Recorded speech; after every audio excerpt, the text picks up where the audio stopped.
Assalamualaikum warahmatullahi wabarakatuh.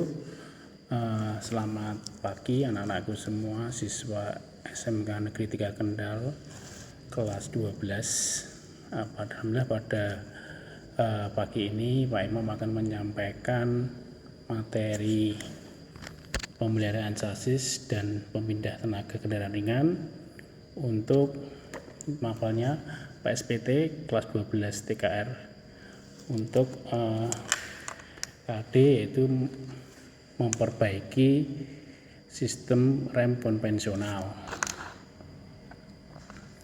Ya, ini kelas 12 tahun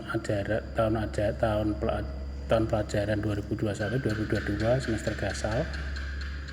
Ya, kita akan membahas sistem rem konvensional. Ya, kompetensi dasar pada hari ini adalah yang pertama, mendiagnosa kerusakan sistem rem konvensional dan memperbaiki kerusakan sistem rem konvensional. Jadi mendiagnosa kerusakan sistem konvensional adalah mengetahui hal-hal yang menyebabkan atau yang dapat dilihat, didiagnosa bahwa ada kerusakan pada sistem rem konvensional, dan memperbaiki adalah mencoba untuk memperbaiki kerusakan tersebut sehingga rem konvensional berjalan dengan baik dan seperti semula. Kemudian tujuan dari pembelajaran kali ini adalah yang pertama, peserta didik dapat menjelaskan fungsi dan perbaikan sistem rem konvensional. Yang kedua, peserta didik dapat menentukan cara perbaikan sistem rem konvensional. Yang ketiga, peserta didik dapat melakukan perbaikan berkala sistem rem konvensional. Keempat, peserta didik dapat memeriksa hasil perbaikan sistem rem konvensional. Ya, materi pembelajaran yang pertama atau A, bagian-bagian sistem rem konvensional. Yang B, menentukan cara pemeriksaan kerusakan sistem rem konvensional. Ada flowchart penanganan sistem rem konvensional.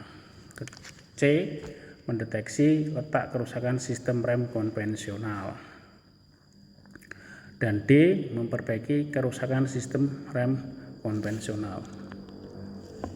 Ya, ini gambar dari sistem rem konvensional, yaitu pada rem tromol kebetulan. Ya, sistem rem konvensional ada dua pada kendaraan ringan atau mobil, yaitu untuk rem depan yaitu cakram atau piringan, kemudian rem belakang adalah untuk tromol. Ya, kita bahas yang pertama dulu, yaitu pada rem depan atau cakram atau piringan. Pada rem depan itu bagian-bagiannya itu ada disc brake rotor, kemudian pad atau kampas rem depan, kemudian kaliper atau rumah kampas res, dan piston. Dan ini gambar dari rem depan, yaitu itu ada kaliper, yaitu rumah dari piston dan padnya, kemudian ada pistonnya sendiri, ada dashboard cover, ada seal pistonnya, kemudian brake pad atau padnya itu, kemudian disc brake atau piringan. Paham ya anak-anakku semua? Kemudian ini kita akan bahas satu persatu dari komponen yang ada pada rem depan. Yang pertama adalah disc brake atau rem piringan. Itu bentuknya seperti yang anak-anakku lihat, itu mempunyai tingkat kerataan. Jadi kalau disc brake-nya masih bagus secara visual, itu diraba dengan tangan, tidak terjadi gelombang, tidak bergelombang ya. Tidak terjadi bergelombang. Kemudian pengecekan yang kedua adalah ketebalannya. Itu ada spesifikasi ketebalannya. Kalau ketebalannya itu sudah tidak masuk dalam spesifikasi harusnya diganti.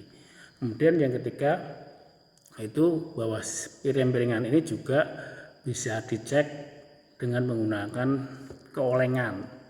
Nanti kita belajar bersama di praktek bahwa keolengan tersebut bisa dilakukan dengan menggunakan dial indikator yang diletakkan pada sisi-sisi dari axle atau di bawah dengan menggunakan meja baja. Kita akan memutar piringan atau cakramnya itu dengan menggunakan tangan, dan dial indikatornya adalah bersentuhan langsung dengan sisi-sisi permukaan dari rem piringan tersebut. Bila di dalam pengecekan itu melebihi dari 0,1 mili, maka ada permasalahan di piringan. Kita bahas selanjutnya ya. Tadi yang pertama komponen dari rem piringan itu ada disc brake. Kemudian kita ada kedua yaitu pad atau rem ya, sepatu rem atau rem. Ini juga mempunyai spesifikasi khusus ya. Jadi bisa dilihat dari visual, itu bisa dikatakan baik dan tidak bisa dilihat dari visual. Pertama adalah melihat apakah kerataan dari pad ini sama atau tidak. Kemudian kedua adalah apakah terjadi retak dari padnya tersebut. Bila terjadi retak, maka wajibnya untuk diganti, karena sudah keretakan itu bisa jadi karena penggunaan yang terlalu keras, bisa jadi karena umur. Ya, ini kaliper ya yang tadi Bapak Imam sebutkan di awal, bahwa kaliper ini tempatnya untuk piston dan pad di dalamnya ya. Kemudian ini piston yang berbentuk bulat, yaitu menekan padnya dengan pengereman dengan mekanisme hidrolis ya. Di situ ada boot dan seal piston. Yang sering terjadi masalah adalah di seal pistonnya bocor. Kemudian kita melanjut ke bagian rem tromol. Tadi kita bagian rem konvensional ada dua, yaitu untuk rem piringan atau cakram. Kemudian untuk keduanya yaitu rem tromol ya. Kemudian rem tromol itu ada beberapa part atau komponen, diantaranya adalah yang pertama backing plate ya, kemudian silinder roda atau wheel cylinder, kemudian tiga sepatu rem atau kampas rem, kemudian tromol rem atau drum brake ya. Ini di gambar sudah terlihat itu wheel cylinder, yaitu dia untuk menekan dari sepatu rem sehingga kalau kita tekan bisa bergesekan dengan tromolnya sehingga terjadi pengereman. Kemudian yang tadi adalah sepatu rem atau kampas rem itu bersatu ya, itu juga bisa dilihat. Jadi kalau tadi wheel cylinder, balik lagi, wheel cylinder itu bisa dilihat secara visual bahwa itu baik dan tidak, yaitu ada dengan mengecek ada kebocoran atau tidak di dalam sil-sil dari wheel cylinder. Kemudian sepatu rem sama tadi kayak secara visual sama rem depan, bahwa kalau terjadi masalah biasanya pemakaiannya tidak rata dan terjadi retak. Kemudian ada namanya tromol. Tromol itu di nomor 8 rem tromol ya, itu di dalamnya berbentuk bulat ya kan, juga bisa dilihat secara visual bahwa tromol itu baik atau tidak, yaitu dengan menggunakan perataan tangan saja bisa. Jadi kalau bergelombang itu berarti permukaannya tidak bagus, bisa diganti atau dilakukan perbaikan dengan mesin bubut. Tetapi itu juga ada spesifikasinya. Kalau sudah melebihi spesifikasinya, maka baiknya untuk diganti. Ya. Kemudian kita bahas lagi menentukan cara pemeriksaan kerusakan sistem rem konvensional. Ya, ini kita akan bahas dulu masalah pemeriksaan kampas rem. Kampas rem, spesifikasi kampas rem yaitu dengan kontur plat yang halus dan rapi secara visual. Kemudian kampas rem memiliki kandungan metal yang sedikit. Kemudian kampas rem tidak retak. Yang terakhir adalah ketebalan kampas rem minimal 1 mm. Ya, jadi ketebalan yang minimal sekali. Bila di bawah itu maka harus dilakukan penggantian terhadap kampas rem.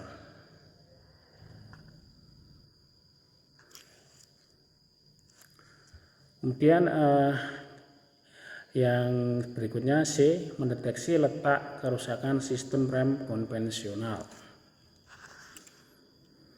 Ya, tanda-tanda kerusakan pada sering terjadi atau sering kita temui. Pertama adalah rem berbunyi. Artinya apa? Rem itu akan berbunyi saat diinjak, ya, ataupun berbunyi waktu berjalan tanpa ada penginjakan. Ya, penyebabnya diantaranya yang pertama adalah kampas rem tipis, sehingga kalau kita menginjak kampas rem itu kampas rem akan sudah dalam keadaan hampir habis sehingga akan menimbulkan bunyi, dan mungkin kampas rem itu sudah habis sehingga yang bergesekan dengan kalau rem depan itu dengan piringan adalah besinya dari kampas rem atau pad. Kemudian yang di rem belakang itu yang bergesekan dengan tromol itu adalah yang bagian sepatunya, ya, yang bagian besinya, sehingga akan terjadi gesekan antara besi dan besi.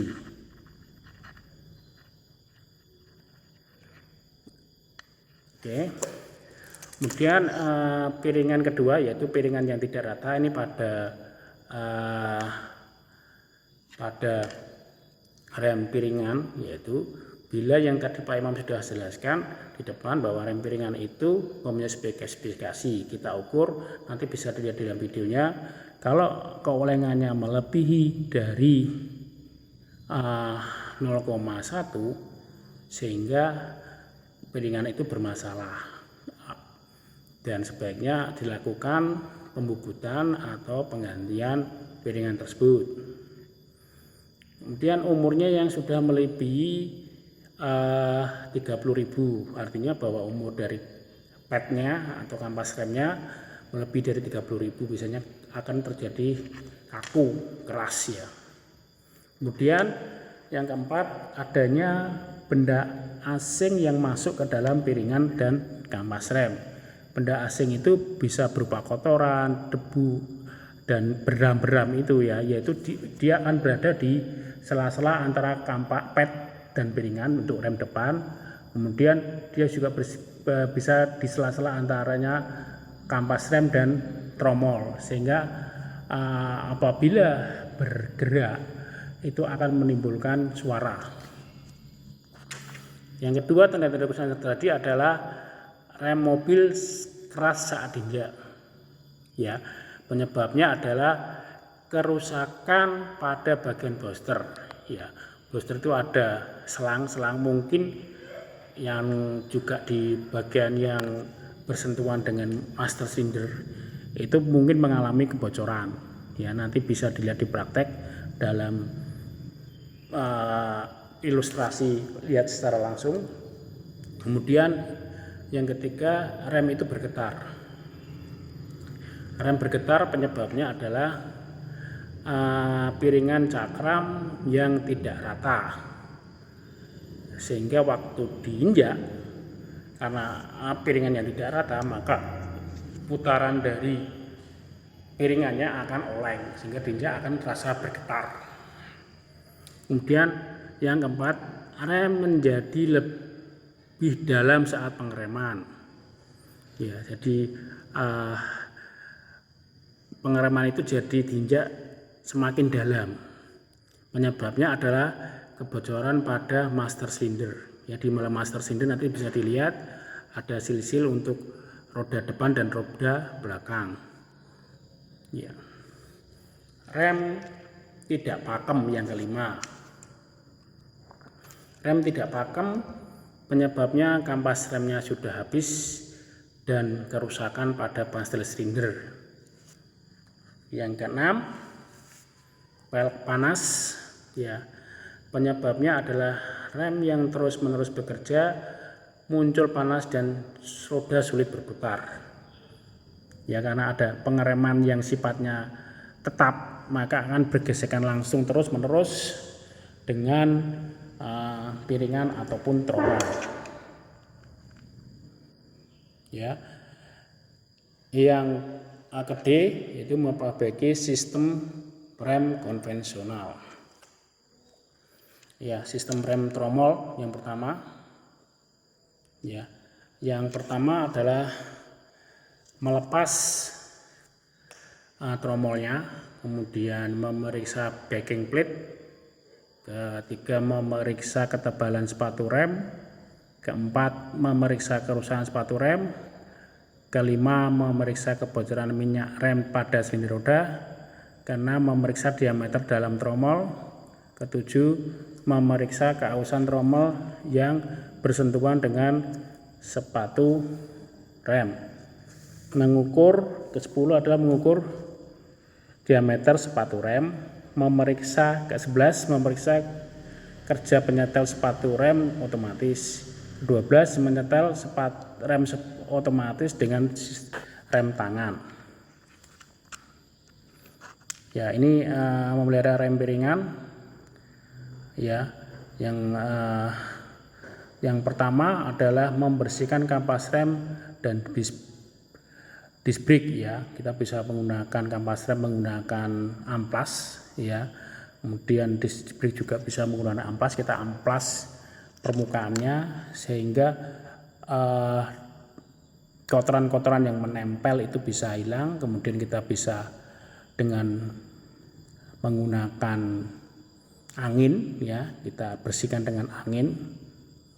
Kemudian pengecekan kaliper rem, ya, kemudian mengganti minyak rem, dan mengganti minyak rem. Demikian yang bisa Pak Imam sampaikan. Ada beberapa yang perlu saya tegaskan lagi bahwa pada memperbaiki sistem rem konvensional itu ada dua, yaitu sistem rem konvensional yang depan yaitu dengan rem piringan dan cakram, kemudian yang belakang yaitu rem tromol. Ya, dari keduanya memperbaikinya sehingga kita akan mendapatkan sistem rem pada mobil kita dalam keadaan prima dan harapannya bahwa dalam melakukan perjalanan atau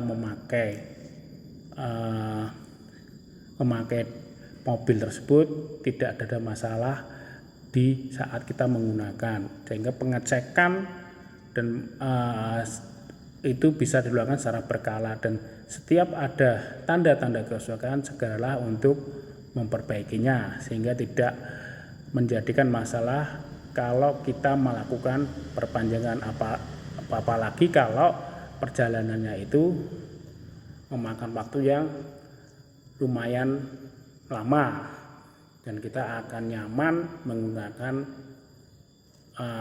kendaraan ringan atau mobil tersebut. Terima kasih, selamat belajar, sukses, taati protokol kesehatan. Untuk lebih jelasnya, marilah kita lihat video yang praktek yang Pak Imam lakukan. Assalamualaikum warahmatullahi wabarakatuh. Selamat siang anak-anak semua, siswa SMK Negeri Gorontalo. Pada kesempatan ini Pak Imam akan menjelaskan masalah memperbaiki sistem rem konvensional, dan kita akan mendiagnosa kerusakan-kerusakan yang terjadi pada sistem rem konvensional. Kebetulan kita sudah membongkar rodanya, kita bisa lihat ini namanya unit dari rem depan, ya, rem depan. Dan Pak Imam akan menerangkan terlebih dahulu komponen dari rem depan. Ya, komponen rem depan itu terdiri dari satu adalah piringannya sendiri, piringan ini, ya. Kemudian ada kaliper, ini kaliper. Saya buka.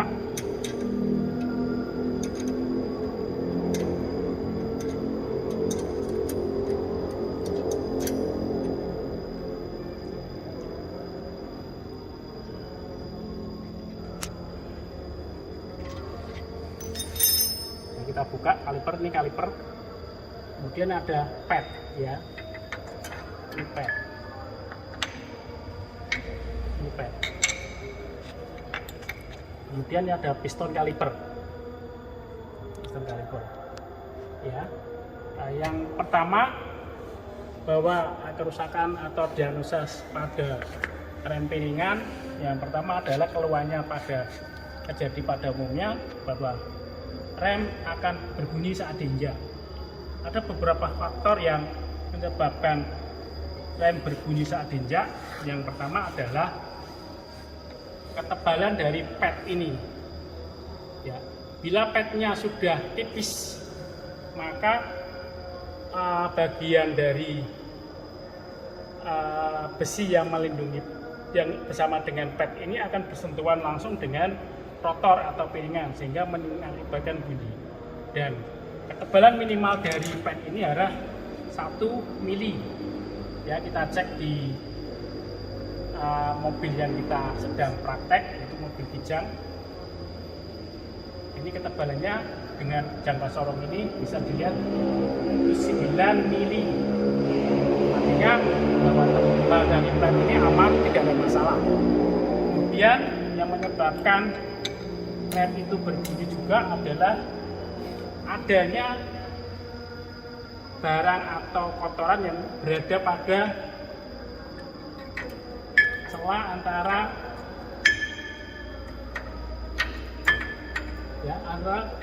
piringan ini dengan pad. Kalau ada barang asing di sini menimbulkan gesekan dan dia berbunyi. Kemudian bisa jadi karena piringan ini sendiri.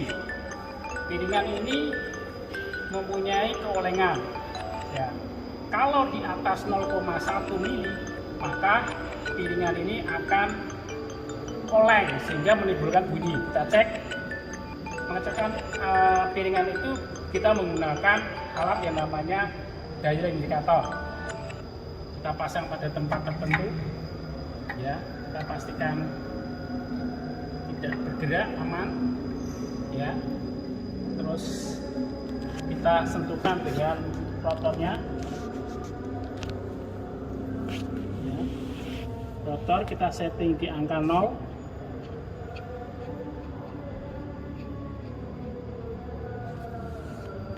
ya. Kita setting, kemudian kita putar rotornya. Oh, ini belum sentuhan ini. Nah, kita sentuhkan dulu. Kita setting di angka 0 lagi.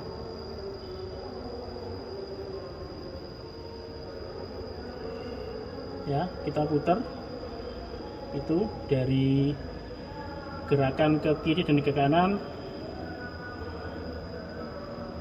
Ya. Ke kirinya ada 12, ke kanannya ada 11, sehingga 11 tambah 12 ada 23, sehingga dikalikan satu stripnya ini bernilai 0,01 kalikan 23 berarti 0,23, sedangkan keolengan maksimal yang diizinkan adalah 0,1, sehingga piringan ini bermasalah, ya, harus diperbaiki. Perbaikan yang bisa dilakukan adalah dengan membubut piringan tersebut. Ya. Ada dua cara. Pertama membubut, keduanya adalah mengganti. Bila ketebalan dari piringan ini sudah tidak memungkinkan, ya, maka hal yang terbaik adalah dengan mengganti piringan tersebut. Dan kita cek bahwa piringannya ini ada bergelombang atau tidak. Kalau bergelombang berarti sudah wajib untuk dibubuh. Ya. Kemudian hal-hal yang lagi yang membuat rem ini berbunyi adalah dari penggunaan pengereman yang terlalu lama, ya, terlalu sering digunakan dia akan berbunyi. Kemudian satu itu untuk masalah dengan rem yang berbunyi. Kemudian yang kedua adalah mobil keras saat tinjak. Mobil keras saat tinjak yang membuat rem itu nyaman untuk dikendalikan adalah pada booster. Ya, ini booster yang kita punya. Ya, booster yang punya kita. Ini ada selang, ya, selang booster. Gunanya booster adalah memperingan ijakan untuk rem, sehingga kalau booster itu pada selang atau pada silsilnya di master sini mengalami kebocoran, maka untuk penekanannya adalah sangat berat. Ya, itu untuk masalah rem bergetar. Untuk rem itu sangat keras tinjak. Kemudian masalah yang berikutnya adalah bila rem itu ditekannya terlalu dalam. Ya, kita menekan rem terlalu dalam. Itu masalahnya yang pertama adalah di kebocoran master cylinder. Ini namanya master cylinder. Ini ada selang yang menuju ke front, ya, ada axle depan, roda depan, ini ada roda belakang. Bila selang-selang ini mengalami kebocoran, ada silnya di dalamnya bocor, maka mengakibatkan pengeremannya akan terlalu dalam. Ya. Dan juga di pad ini bila terlalu tipis, dia pijakannya terlalu dalam.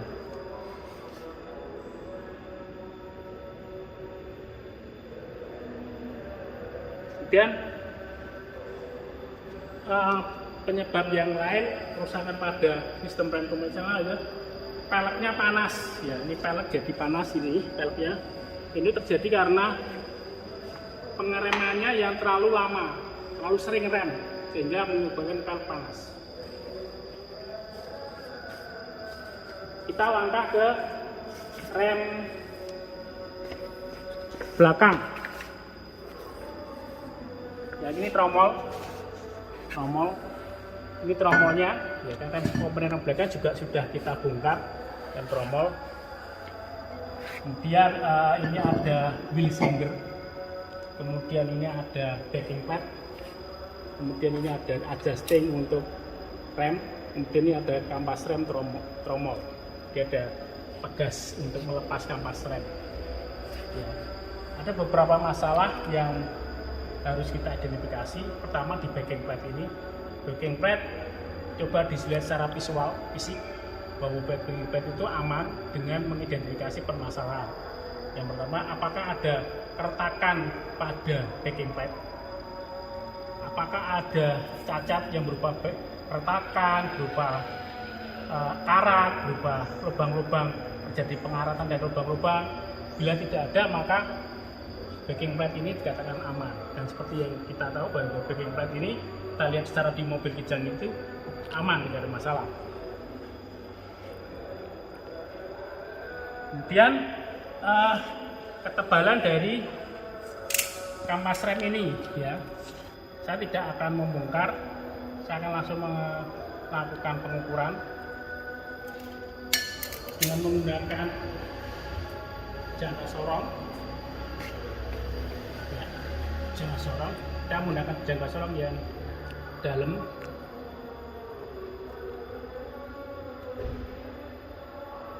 Ya, di sini masih tebalnya sekitar 6 mili, masih aman, masih tebal. Ya, yang ini yang tadi seperti yang di rem depan, kalau terlalu halus, terlalu namanya tipis, mengakibatkan ini besinya ini bersentuhan langsung dengan tromol dan mengeluarkan bunyi.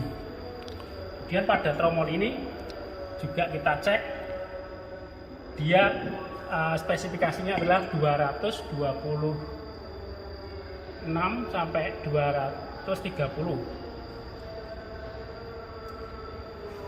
226 sampai 230. Ya, kita ukur di sini. Ini adalah 228.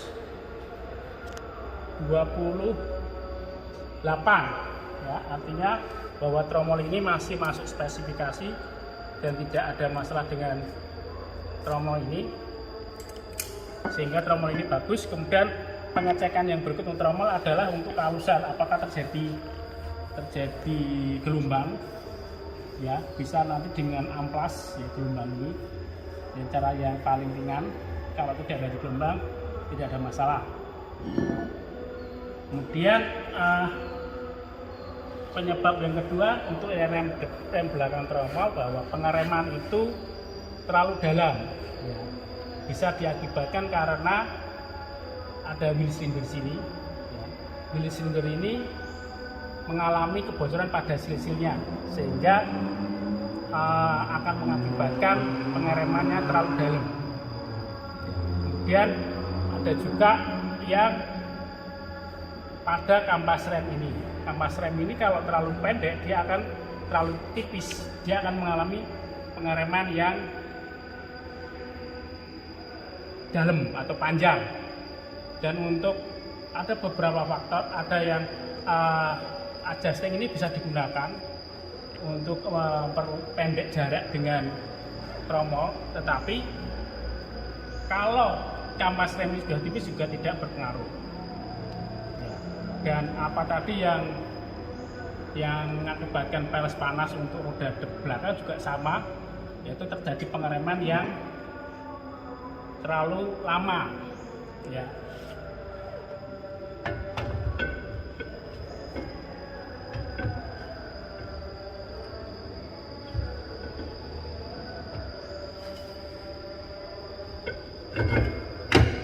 Ini untuk rem belakang, kita pasang lagi untuk rem depan.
Ya.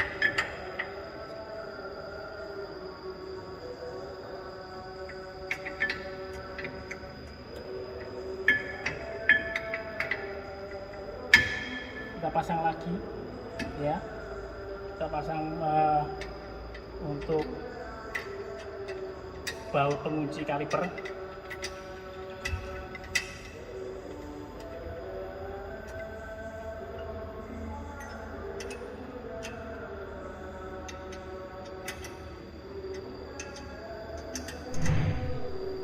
Oke, selesai.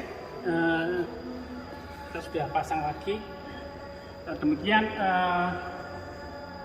materi pada siang ini untuk memperbaiki sistem rem konvensional untuk masalah kerusakan-kerusakan dan diagnosa apa yang terjadi pada rem konvensional.